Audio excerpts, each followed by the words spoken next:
म्हणून एक टॅबलेट ही पुनर्नवा काय काम करते तर आपल्या शरीरामध्ये जी लिव्हर आहे ना, लिव्हर ज्याचं लिव्हर कमकुवत झालेलं आहे, लिव्हर सोरायसिस झालेलं आहे आणि हे आतील पार्ट आहे फॅटी लिव्हर पण म्हणतात.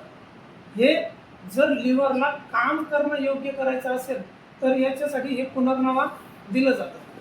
पुनर्नवा म्हणजे त्या वस्तूला पुन्हा तयार करतं ते. मग त्याच्यामध्ये तुमची किडनी पण असू शकते, जी किडनी तुमची कमकुवत झालेली आहे, लहान होत चाललेली आहे. लहान होता होता तिचं कार्य आता बंद पडणार आहे, तर त्या लहान होणाऱ्या किडनीला हे परत जीवदान देतं आणि परत तिला मोठं करून त्या किडनीला परत चालू करतं.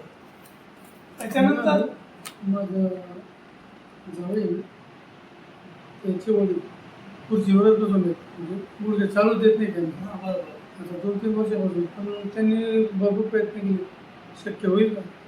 त्यांना फक्त 1 महिन्यासाठी आहे ना, हे आर्थोजी आणि या 2 अमृतजीच्या बॉटल घ्यायला लावा. 25व्या दिवशी जर त्यांनी सांगितलं की माझे गुडघे दुखणं आता डायरेक्ट म्हणजे 70% कमी होऊन गेलं, म्हणजे दुकान आहे पण ते बसूनच राहतात, म्हणजे उठता येते. राहू द्या. 70% जेव्हा ते म्हणतील ना की एका महिन्यामध्ये माझं 70% दुखणं कमी होऊन गेलं, तर पुढचे 2 महिन्याचा कोर्स डायरेक्ट करून घ्यायचा, तर तो मुळासकट तो आजार जाण्यासाठी मदत होईल.